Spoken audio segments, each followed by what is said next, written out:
ನಮಸ್ಕಾರ ಸ್ನೇಹಿತರೆ, ಗೃಹಲಕ್ಷ್ಮಿ ಯೋಜನೆಯ 21ನೇ ಕಂತಿನ ಹಣ ಈಗಾಗಲೇ 1,22,00,000 ಫಲಾನುಭವಿಗಳಿದ್ರಿ. ಸೊ ಇಷ್ಟೆಲ್ಲ ಮಹಿಳೆಯರಲ್ಲಿ ಈಗಾಗಲೇ 10 ಲಕ್ಷಕ್ಕಿಂತ ಹೆಚ್ಚಿನ ಫಲಾನುಭವಿಗಳಿಗೆ ಜಮಾ ಆಗಿದೆ ಅಂತ ಹೇಳ್ಬೋದು.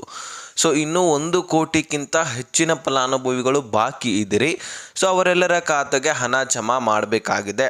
ಸೊ ಇದರ ಜೊತೆಗೆ ಗೃಹಲಕ್ಷ್ಮಿ ಯೋಜನೆಯ 20ನೇ ಕಂತಿನ ಹಣ ಜಮಾ ಆಗ್ತಾ ಇಲ್ಲ ಅಂದರೆ ಏನು ಮಾಡಬೇಕು? ಒಂದು ವೇಳೆ 21ನೇ ಕಂತಿನ ಹಣ ಜಮಾ ಆಗಲಿಲ್ಲ ಅಂದರೆ ಮುಂದೆ ಬರ್ತಕ್ಕಂತಹ ಯಾವ ಕಂತುಗಳು ಕೂಡ ನಿಮ್ಮ ಖಾತೆಗಳಿಗೆ ಜಮಾ ಆಗೋದಿಲ್ಲ. ಹಾಗಾಗಿ ಬಹಳ ಮುಖ್ಯವಾದ ಮಾಹಿತಿ. ಸೊ ನೀವು ಏನು ಮಾಡಬೇಕು ಏನಿಲ್ಲ ಅನ್ನುವಂಥದ್ದನ್ನು ನಾನು ನಿಮ್ಮ ಮುಂದೆ ಇಡುವಂತಹ ಪ್ರಯತ್ನ ಮಾಡ್ತೀನಿ. ಅದರ ಜೊತೆಗೆ ಇಂದು ಕೂಡ ಸಾಕಷ್ಟು ಜಿಲ್ಲೆಯ ಮಹಿಳೆಯರಿಗೆ ಹಣ ಜಮಾ ಆಗ್ತಾ ಇದೆ. ಇದನ್ನು ನಾವು ಕೂಡ ತಿಳ್ಕೊಳ್ಳೋಣ. ಸೊ ಒಟ್ಟಾರೆಯಾಗಿ ಗೃಹಲಕ್ಷ್ಮಿ ಯೋಜನೆಗೆ ಸಂಬಂಧಪಟ್ಟಂತಹ ಎಲ್ಲ ಮಾಹಿತಿಯನ್ನು ನಿಮ್ಮ ಮುಂದೆ ಪ್ರೊವೈಡ್ ಮಾಡಿ ಕೊಡ್ತಾ ಇದ್ದೀನಿ. ಸೊ ನೀವು ಈ ಒಂದು ವಿಡಿಯೋವನ್ನು ಆದಷ್ಟು ಕೊನೆವರೆಗೂ ವಾಚ್ ಮಾಡಿ. ಜೊತೆಗೆ ಚಾನಲ್ಗೆ ಸಬ್ಸ್ಕ್ರೈಬ್ ಮಾಡಿಲ್ಲ ಅಂದರೆ ಸಬ್ಸ್ಕ್ರೈಬ್ ಮಾಡಿಕೊಂಡು ನೋಟಿಫಿಕೇಶನ್ ಆಲ್ ಅಂತ ಸೆಟ್ ಮಾಡ್ಕೊಳ್ಳಿ. ಈಗ ನಾವು ನೇರವಾಗಿ ಟಾಪಿಕ್ಗೆ ಬರೋಣ. ಸ್ನೇಹಿತರೆ, ಗೃಹಲಕ್ಷ್ಮಿ ಯೋಜನೆಯ 21ನೇ ಕಂತಿನ ಹಣ, 22ನೇ ಕಂತಿನ ಹಣ, 23ನೇ ಕಂತಿನ ಹಣ ಇವೆಲ್ಲವೂ ಕೂಡ ಬರಬೇಕಾಗಿದೆ. ಜೊತೆಗೆ 24ನೇ ಕಂತಿನ ಹಣ ಕೂಡ ಬರಬೇಕಂದ್ರೂ ತಪ್ಪಾಗಲಿಕ್ಕಿಲ್ಲ. ಯಾಕಂದರೆ ಈ ಆಗಸ್ಟ್ ತಿಂಗಳ ಹಣ 24ನೇ ಕಂತಿನ ಹಣ ಆಗಿರುತ್ತೆ. ಹಾಗಾಗಿ ಇದು ಕೂಡ ಬರಬೇಕಾಗತ್ತೆ. ಟೋಟಲಿ 4 ತಿಂಗಳ ಹಣ ಬರಬೇಕಾಗಿತ್ತು. ಅದರ ಪೈಕಿ 21ನೇ ಕಂತಿನ ಹಣ ಈಗಾಗಲೇ ಕೆಲವೊಂದಿಷ್ಟು ಜಿಲ್ಲೆಯಲ್ಲಿರ್ತಕ್ಕಂತಹ ಫಲಾನುಭವಿಗಳಿಗೆ ಸ್ಪ್ರೆಡ್ ಆಗಿದೆ ಅಂದರೂ ತಪ್ಪಾಗಲಿಕ್ಕಿಲ್ಲ. ಹೌದು, ಹಂತವಾಗಿ ಜಮಾ ಮಾಡ್ತಾ ಇದ್ದಾರೆ, ಸ್ಪೀಡಾಗಿ ಜಮಾ ಮಾಡ್ತಾ ಇಲ್ಲ. ಕೆಲವೊಂದಿಷ್ಟು ಜನರಿಗೆ ಮಾತ್ರ ಜಮಾ ಮಾಡಿರ್ತಕ್ಕಂಥದ್ದು. ಇದಕ್ಕೋಸ್ಕರ ಯಾವ ಮಹಿಳೆಯರಿಗೂ ಕೂಡ ಕನ್ಫರ್ಮ್ ಆಗ್ತಾ ಇಲ್ಲ ನಮಗೆ ಜಮಾ ಆಗ್ತಾ ಇದೆ, ಈಗಾಗಲೇ ಬಿಡುಗಡೆ ಆಗಿದೆ, ಈಗಾಗಲೇ ಈ ಒಂದು ಜಿಲ್ಲೆದವರಿಗೆ ಜಮಾ ಆಗಿದೆ ಅಂತ ಯಾರಿಗೂ ಕೂಡ ಕನ್ಫರ್ಮ್ ಆಗ್ತಾ ಇಲ್ಲ.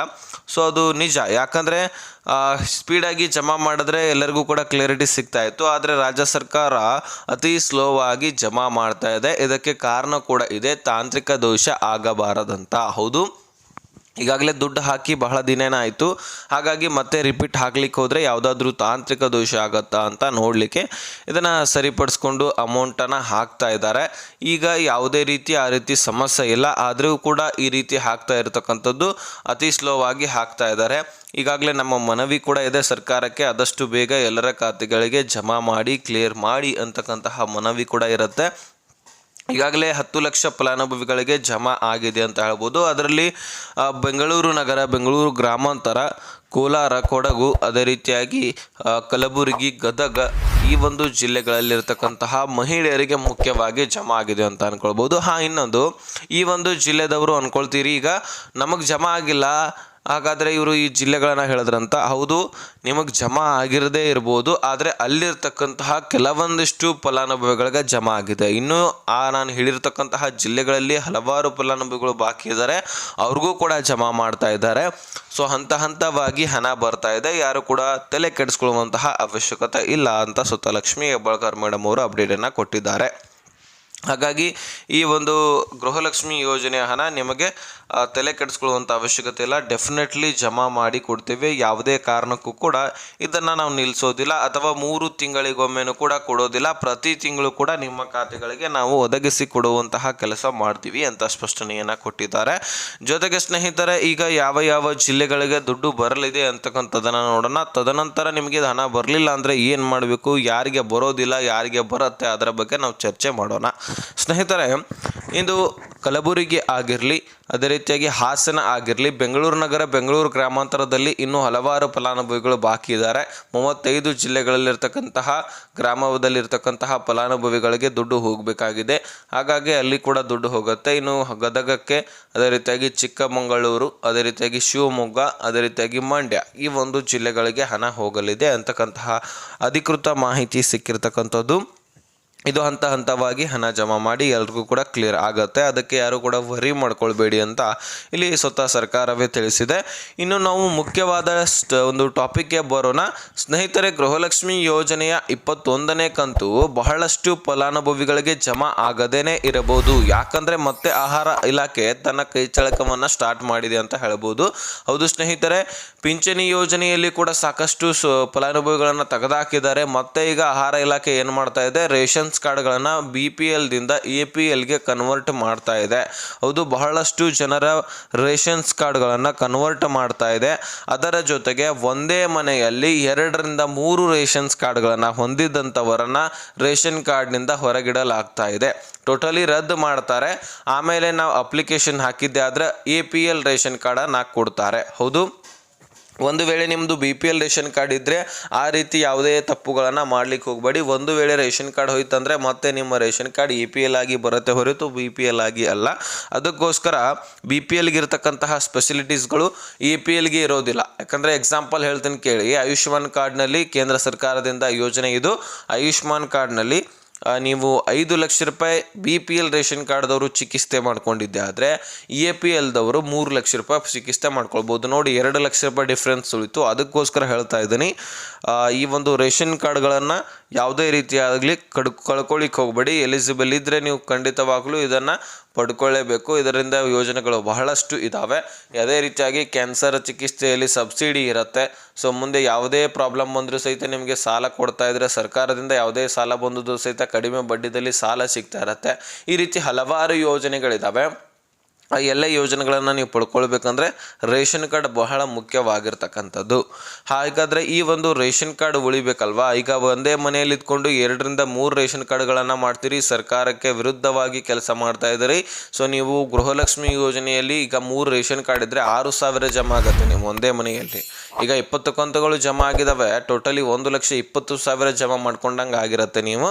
ಅದಕ್ಕೋಸ್ಕರ ಸರ್ಕಾರ ಏನು ಮಾಡ್ತಾ ಇದೆ, ಒಂದೇ ಮನೆಯಲ್ಲಿ ಒಂದೇ ರೇಷನ್ ಕಾರ್ಡ್ ಇರಬೇಕು, ಅದರೊಳಗೆ ಪ್ರತಿಯೊಬ್ಬರ ಹೆಸರನ್ನು ಸೇರ್ಪಡೆ ಮಾಡ್ಕೊಳ್ಬೇಕು. ಒಂದು ವೇಳೆ ನೀವು 3 ರೇಷನ್ ಕಾರ್ಡನ್ನು ಮಾಡಿಸ್ಕೊಂಡಿರ್ತೀರಲ್ಲ, ಅದರೊಳಗೆ ಹಳೆಯ ರೇಷನ್ ಕಾರ್ಡ್ ಯಾರ್ದಿರುತ್ತೆ, ಹಿರಿಯರ ರೇಷನ್ ಕಾರ್ಡನ್ನು ಬಿಟ್ಟು ಉಳಿದ ರೇಷನ್ ಕಾರ್ಡ್ಗಳನ್ನು ರದ್ದು ಮಾಡ್ತೀವಿ ಅಂತ ಸ್ಪಷ್ಟನೆಯನ್ನು ಕೊಟ್ಟಿದೆ. ಸೊ ನೀವು ಅಂದ್ಕೊಳ್ಬೋದು, ನಾವು ಒಂದೇ ಏರಿಯಾದಲ್ಲಿದ್ದೀವಿ, ನಾವು ಒಂದೇ ಊರಿನಲ್ಲಿ ಒಂದೇ ಗ್ರಾಮದಲ್ಲಿ ಒಂದೇ ಏರಿಯಾದಲ್ಲಿದ್ದೀವಿ, ಆದರೆ ಬೇರೆ ಬೇರೆ ಮನೆಯಲ್ಲಿದ್ದೀವಿ ಅಂತ ನೀವು ಕೇಳ್ಕೊಂಡಿದ್ದೆ. ಆದರೆ ಅದಕ್ಕೆ ಏನೂ ಪ್ರಾಬ್ಲಮ್ ಇಲ್ಲ. ನೀವು ಒಂದೇ ಒಂದು ಏರಿಯಾದಲ್ಲಿ ಇದ್ದರೂ ಬೇರೆ ಬೇರೆ ಮನೆ ಮಾಡ್ಕೊಂಡಿದ್ರು ನಿಮಗೆ ಬೇರೆ ಬೇರೆ ರೇಷನ್ ಕಾರ್ಡ್ ಸಿಗುತ್ತೆ, ಅಲ್ಲೇನು ಪ್ರಾಬ್ಲಮ್ ಇಲ್ಲ. ಆದರೆ ಒಂದೇ ಮನೆಯಲ್ಲಿ ಇದ್ಕೊಂಡು ಬೇರೆ ಬೇರೆ ರೇಷನ್ ಕಾರ್ಡ್ ಮಾಡಿಸ್ಕೊಂಡಿದ್ದೆ ಆದರೆ ಡೆಫಿನೆಟ್ಲಿ ನಿಮ್ಮ ರೇಷನ್ ಕಾರ್ಡ್ ರದ್ದಾಗುತ್ತೆ. ಸೊ ಒಂದು ವೇಳೆ ನೀವು ಎಲಿಜಿಬಲ್ ಇದ್ದರೂ ಸಹಿತ ನೀವು ಒಂದೇ ಮನೆಯಲ್ಲಿದ್ದರೂ ಸಹಿತ ರದ್ದಾಗುತ್ತೆ. ಎಲಿಜಿಬಲ್ ಇರಲಿಲ್ಲ ಅಂದರೆ ಅದಕ್ಕಂತೂ ರದ್ದು ಮಾಡೇ ಮಾಡ್ತಾರೆ, ಅದರಲ್ಲೇನು ಸಂಶಯ ಇಲ್ಲ.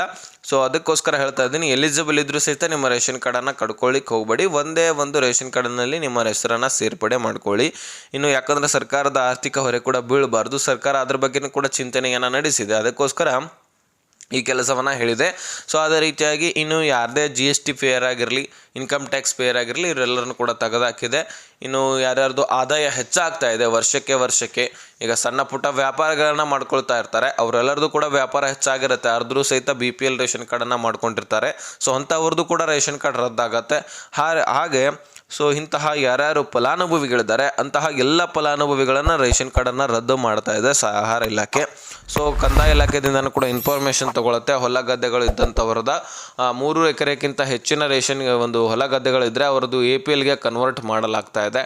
ಈ ರೀತಿಯೂ ಕೂಡ ಸರ್ಕಾರ ಕೆಲಸ ಮಾಡ್ತಾ ಇರತಕ್ಕಂಥದ್ದು. ಯಾರು ಎಲಿಜಿಬಲ್ ಇದ್ದೀರಿ ಒಟ್ಟಾರೆಯಾಗಿ ಅವರು ಮಾತ್ರ ಈ ಒಂದು ಯೋಜನೆಗಳನ್ನು ಪಡ್ಕೊಳ್ತೀರಿ.